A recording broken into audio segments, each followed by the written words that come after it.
We're live.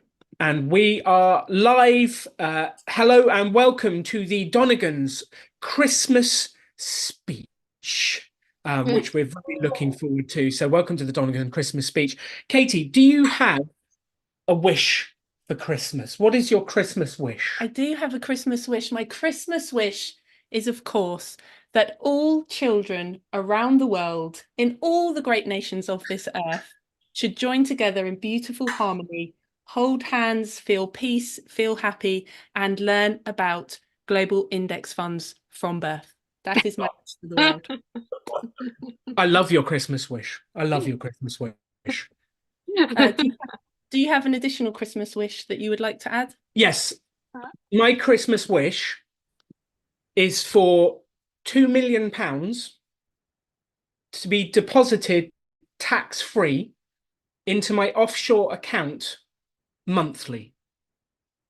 So is that your first wish or your second wish? Are you going to like tag on to mine? Oh, obviously the first wish is the kids and peace and harmony around the world. That's obviously the first wish. Yes, the kids, the peace, the harmony, everyone knowing about global index funds. That's my first wish. Then the £2 million.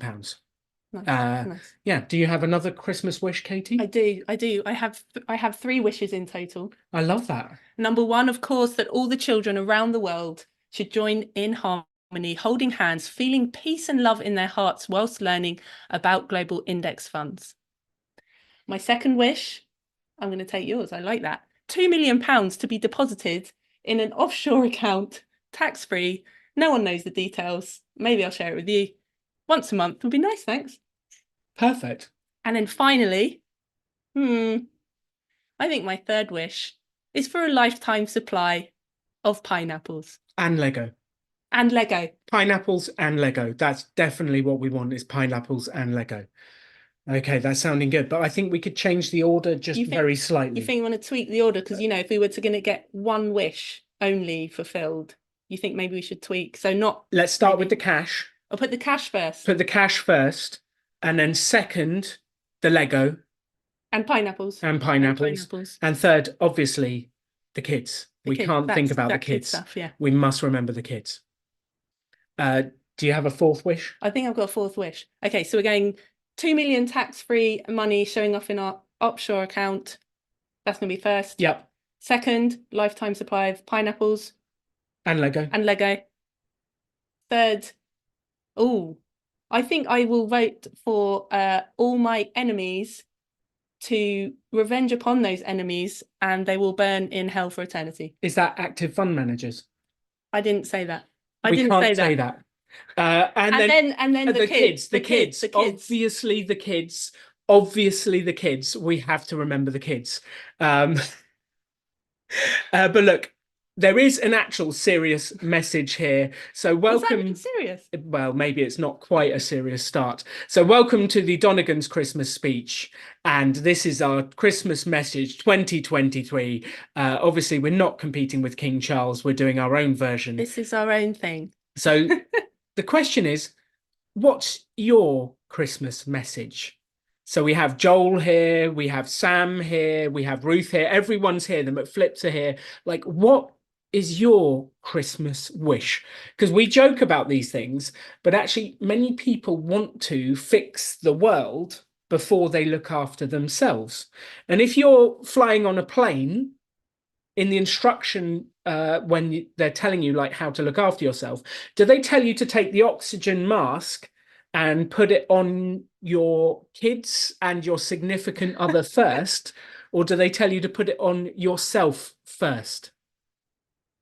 Well, they tell you to put it on yourself first. It's always put it on yourself first, because if you don't have oxygen, you can't look after anyone else. You can't look after the other people. You're not much use if you've passed out, are you? No. So what we wanted to say to you in the start of our Christmas message is, please look after yourself first, and then you will have more of you to give to other people.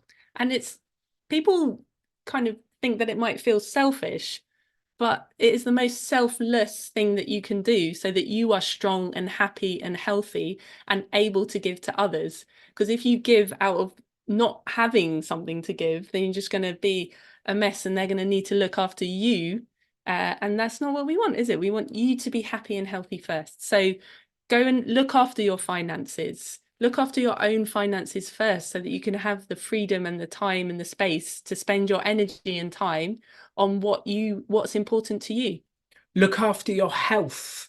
Look after your energy. Eat right and look after you, and you will have more energy for your family, for your friends. And then let's move on to world peace second. We can get to that, and we can definitely do it. And it's also one of Katie's favorite expressions. It's not binary, Alan. I think we can do a little bit of both along the way, but just remember that you are important as well, and you need looking after as well. Exactly. We were only able to run the Rebel Finance School because we got our finance in order first. And then in that first lockdown, we had time, we had space, and we created Rebel Finance School and then started to give it away. We could not have done this, and we've helped over 14,000 people with their finances so far. We couldn't have done this if we hadn't have fixed our own finances first. So our genuine Christmas wish, we might have been joking so far. I'm not sure whether Trevor was joking in the chat because he said, my Christmas wish is for the Donegans to return to Croydon. Oh, Croydon. I did love our The time best in part Croydon. of Surrey. But our genuine Christmas wish is please for you to give us the gift of a healthy, happy, and positive you.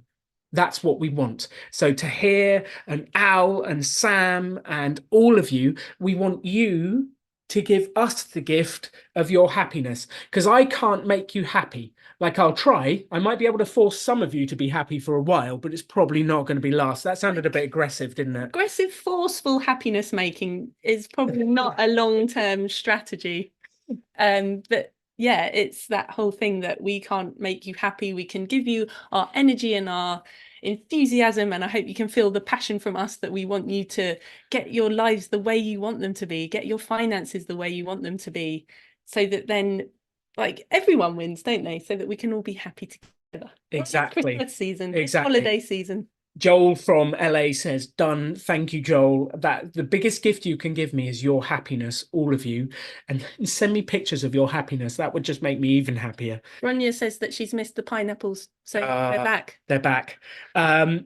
Right. Now, what happened in 2023 financially? Katie has obviously gone away and created some graphs.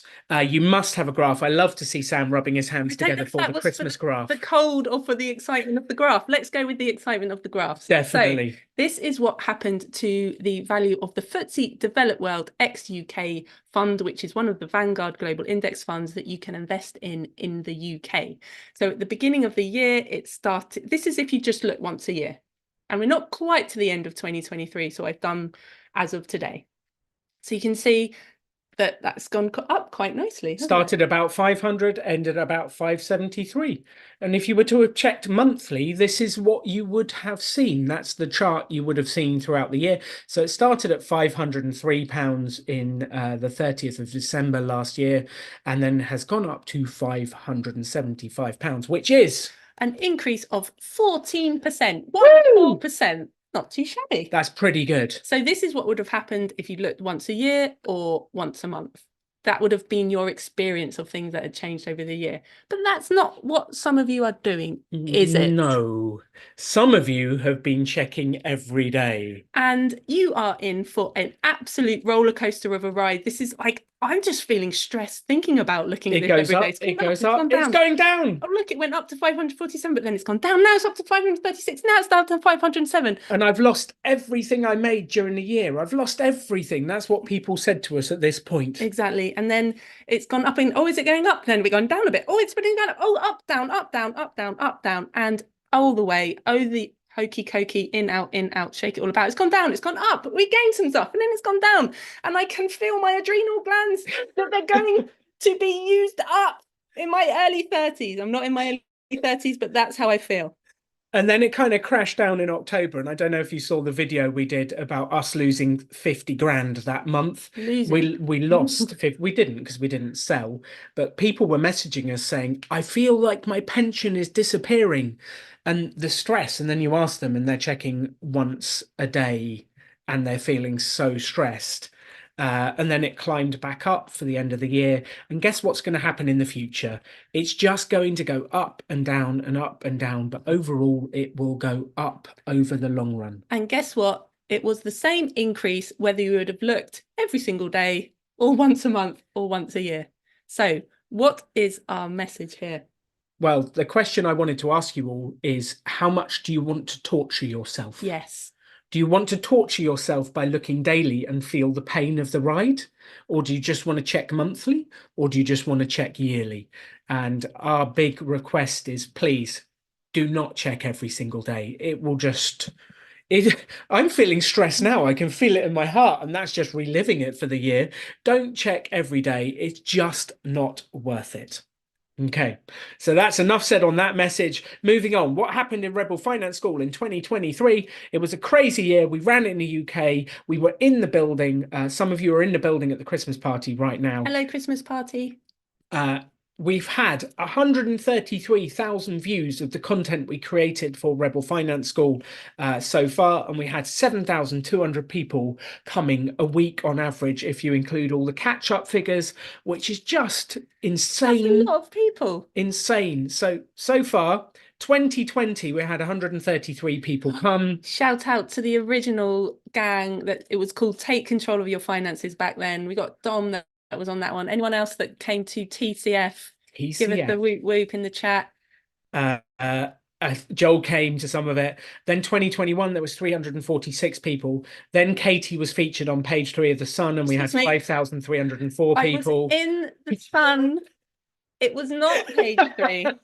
And might have got us even more viewers. Page 3 is a bit more respectable now. But anyway, I was featured in The Sun magazine. You were featured in The Sun. And then this year we've had 7,300 people. So thank you to you for spreading the message about the course, helping us reach more people and help more people with the finances. It's phenomenal. And what a journey it has been. Oh, what should it be? 2024, ... Yeah. Hopefully we get to help even more people. But did it do anything, Katie? I don't know. Did it do anything? Lots of people watched. Did it fun? Work? Had fun. We asked people to rate their personal finance and investing knowledge out of 10 before and after the course. Before the course, they said on average it was 4.6 out of 10, half.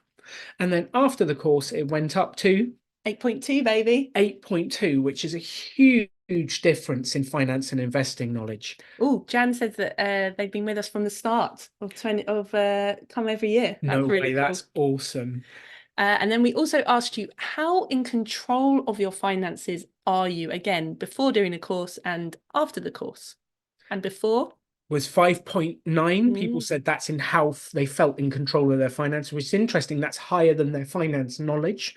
And then after the course, it went up to 8.4. So a huge difference in how in control people feel of their finances, which is the whole game. That's an awesome That's what shift. we want to do. And the final one, on a scale of 1 to 10, how much of an impact did Rebel Finance School have on your life? That's the big one. And people said out of 10, it was 8.8. And yes, we created the content, but you created that change by moving your pensions, by investing your money, by getting out of debt. So a round of applause to all of you. If you're listening to this right now, reach up your right hand, put it behind you and pat yourself on the back. You've done a good job getting in control of your finances. Thank you for playing along, Sam and Joel. We can see you doing that. Joel, no one in the Rebel building did. There was a hesitation from Joel. He was like, am I going to? Yeah, I'll do it. I'll do it. I'll do it. So we are super happy with how you've done there. 43 countries attended the course this year, 80% of it in the UK, massively overrepresenting New Zealand. We love you, New Zealand. We love you, Kiwis. And the Americans. And yeah, 0.1% from Zambia, which if you were the one person from Zambia, please message us. We'd love to know. And Katie, don't tell anyone, but... Don't tell anyone, but the 2023 course is still on YouTube. If there's anything that you want to catch up on, you will be able to do that. All the videos are still up. If there's people in your life that you think could benefit from doing this, please tell them to have a watch party, bring them round and pretend you're going to watch a movie and then put that on instead. You know that week that no one knows what to do with between Christmas and New Year? Here's your entertainment. And then we'll take it down because we're going to refresh everything for 2024. And we obviously want people to come to the live course. So we'll be taking it down at some stage. So what happened to the Donegans in A 2023? lot. I lost an arm wrestle to Katie, and then we moved on. We got on a plane and left Mexico, and we flew to Thailand. We hung out in Thailand, which was just beautiful. We went to Vietnam, and that's us with some Vietnamese lifeguards. And obviously, we had a race on the beach against Vietnamese lifeguards. Well, I don't know why they gave Katie a head start. It's highly unfair. They decided that I am a female, therefore I'm somehow inferior and require extra extra. Extra. So we Think of the raced the word. lifeguards. We went and stood on a giant bridge held up by a hand. We went to Japan and were served by a robot who was driven by someone with a disability working from home, which was just unbelievable. We saw the cherry blossom. We went to Mario World, and Katie defeated Bowser. That was a highlight. We actually went to two Mario Worlds, didn't We we? did. The Nintendo World, because we went to the one in Osaka and we also went to the one In LA. In LA. I was so excited. And then South Korea, we dressed up in hanbok traditional outfits, and shout out to Wonky for Hi, showing us around Wonky. South Korea. It was so much fun. Then we came back to the UK. We cycled along the Thames and run Rebel Finance School, amongst other That things. was fun. We went to Poland. I got fat on pierogi. And then we came to Miami Beach, where I've been cycling it off. That's what has happened this year. And that's all that's happened. That's all that's happened. All that's happened. Okay, serious message. This is our version of an extraordinary life. What's your version? What is your version of an extraordinary life? Because it is amazing how many people we get coming to Rebel Finance School going, I like your course, Donegans, but I don't want to be nomadic. And we're like, you've missed the point of the course. You don't have to be nomadic. You don't have to travel around like lunatics like us. You can just do your version of an extraordinary life. So I don't care if you want to own a house in Basingstoke and live there Up the happily. Basingstoke. It doesn't matter if you want to live 6 months in the UK and then live 6 months in Poland for the snow. It doesn't matter if you want to work 3 days a week, 5 days a week. Yeah. What is it that you want to do with your time? What would you do if you had the freedom to do that and you're working towards that? What is it? How do you want your body and your health to be? How do you want your relationships to be? What is your version? So don't just look at us and be like, oh, I'm not doing what they're doing, therefore, or oh, I'm meant to be doing that. No, you're not. You're meant to be doing whatever you want to do. Yes, Angela says we don't have to be traveling lunatics. We can be settled down lunatics instead. Yes, Angela. Yes, exactly. And did you know the word lunatic comes from people that used to believe it was possible to go to the moon and everyone else believed it was impossible? So they were called lunatics because of their crazy beliefs. Isn't that interesting? And we have a crazy belief that all of you can fix your finances and live the life you want to live. So maybe we're extraordinatics or something like that. But where this message has come from, in the Facebook group this past week, there was a lady who said, I'm thinking of doing a side hustle as a mortgage advisor. Has anyone done it before? Can you give me some like ideas? Like, what's it like? And there was a gentleman who replied that said, I already work 40 hours a week. I don't want a side hustle. And it's interesting because the question was, can you tell me if anyone's got experience of mortgage advice? This person had reacted to that and said, don't make me have a side hustle. And no one was forcing that person to have a side hustle. And if any of our content makes you go, I don't want to do that, well, you don't have to. And what we want to say to you is stop shoulding all over yourself. People go, I should start a side hustle. I should sell my house. I should not buy an iPhone 15 titanium in blue. I should not do this. And they should all over themselves, where truly in their heart, it's what they want to do. If it's what you really want to do and you know the cost and you know what you're doing and you've thought about it, we support you to go and create your version of extraordinary. But building on that, you going out there and creating extraordinary will threaten other people. Other people will go, oh, I don't want to do what you want to do. And it's really strange how that happens. Yeah, and sometimes people might feel guilty or feel less than by comparing themselves to you, which of course, don't compare, Don't compare your but pineapples. people are going to do that. So you might find as you go about improving your life and making your life better that people are going to feel threatened by that. That's unfortunately part of human nature, I think, especially in British culture as well. Like, someone's doing better than me. Oh no, I'm terrible. And also, please don't change because it makes me feel bad for not changing myself as well. So it's to be aware of that, so that you don't let it drag you down, and that you surround yourself with those people that you love and are in your life already, and other people that are also working on their lives as well, so that you can be surrounded by people that will lift each other up to do better, whatever that means to you. We had a friend for a while that we hung out with, and after a while, every time I mentioned my business, my investing, my finances, I would get a negative reaction from the person we were hanging out with. And after a little while, they said, would you two just stop trying to improve things? And they wanted us to stop improving things for them to feel better. And it's really fascinating how this stuff works. So just expect it. As you change your life, other people will try and hold you down so they don't feel bad because you're improving their finances.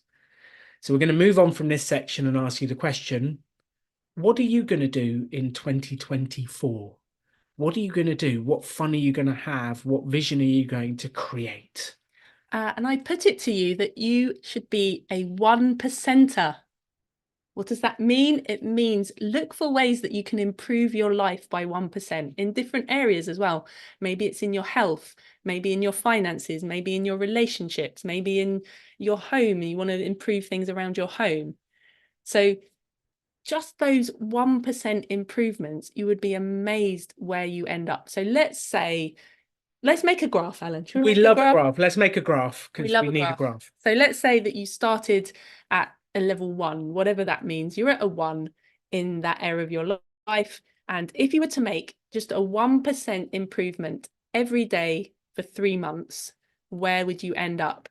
This is the graph. So this is each day doing 1% better than the previous day. So the first day you make a 1% improvement. The second day you keep that improvement and you do another 1% improvement. After 90 days, 3 months, you'd be at a 2.4, having started at a 1. You've over doubled This is where you were. incredible improvement. But what if you were to keep going for 6 months, Katie? I don't know. That sounds preposterous, Alan, that you should keep going for longer than 3 months. For longer than 3 months. What if you kept going? So we've got both lines here going steadily along, and then the orange line is going to keep going when the blue line stopped at 90 days. And you can see it's starting to like do that Ramp up thing where it starts to take off. This is just 1% better every day in some area of your life. Maybe it's parking at the other side of the car park and walking instead of parking as close to the door as you can. Maybe it's having one extra vegetable today versus yesterday, and then keep improving those things each and every day. And after 6 months, having been at a 2.4 after 3 months, after 6 months, you're at 6.1. So you're 6 times better. Because here's the key message from Katie. It's not linear, Alan. It's not linear. We always expect things to happen in a straight line. So I put in 1 unit of effort, I'm going to get 1 unit of results. I spend 5 hours on my project, on my side hustle, on my finances. I expect to have 5 units of reward. It doesn't work like that. I wish it would, because it would be so much easier for our human brains to understand, but it just doesn't. It just doesn't. So let's have a look. This is the same for finances. People expect finances to be linear improvement, but it's almost like you have to work for 5 years before anything shows up. And it's not linear, and you kind of have to keep having the faith. So let's like drag this out. What if you kept going for a year? A whole year. So this line shows what our brains think should linear. It's happen. A straight linear line. Exactly. So we start off and we're making our little 1% improvements, and because we've zoomed out to a year, it looks like really nothing is happening, and we're already at sort of 5-6 months at this point. And then how many people do you think keep going beyond this point when they don't see the results they were expecting?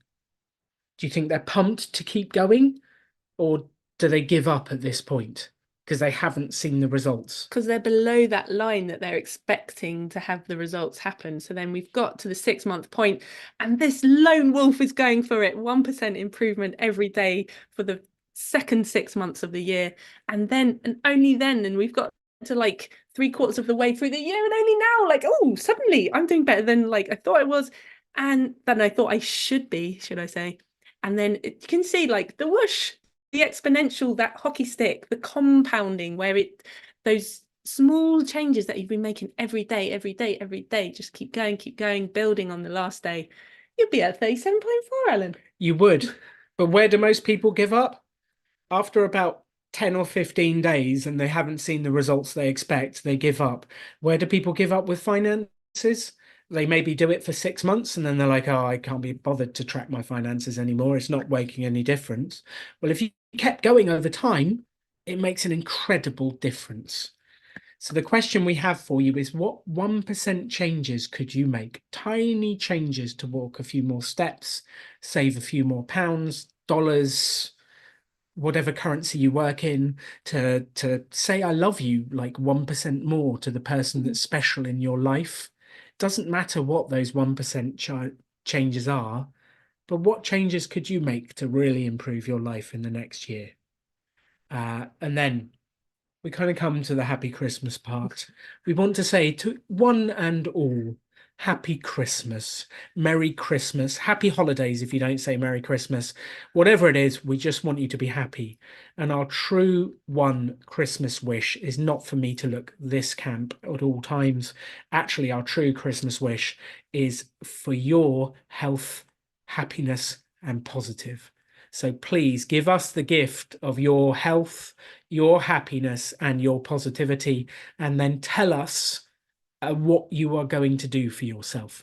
Obviously, you use a phone just like this. This is a picture of me really sending a text message.